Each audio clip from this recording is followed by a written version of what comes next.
پاکستانیوں اور اسپیشلی پختون قوم، آپ کے لیے عرض ہے کہ ملالہ کی نئی کتاب میں عجیب و غریب قسم کے انکشافات ہوئے ہیں۔ ایک انہوں نے اپنی کتاب میں لکھا ہے کہ جب پہلی مرتبہ چرس پی تو ہر طرف اندھیرا ہو گیا۔ دوسری بات انہوں نے یہ لکھی ہے کہ شادی عورت کی آزادی پر پابندی ہے۔ تیسری بات یہ بھی لکھی ہے کہ میں اپنے والدین کے خرچے اٹھا اٹھا کر تنگ آ گئی ہوں۔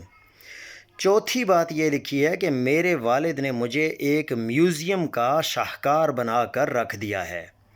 اور پانچویں بات یہ لکھی ہے کہ مجھے پشتون کلچر کی خلاف ورزی کرنے میں مزہ آیا اور میں اپنے بوائے فرینڈ اور حالیہ شوہر سے ملتی رہی، گلے لگتی رہی، آئی لو یو کہتی رہی۔ مجھے الجھن ہوتی تھی جب میرے والدین کی توقع ہوتی تھی کہ میرا بوائے فرینڈ کے ساتھ کوئی جسمانی تعلق نہ ہو۔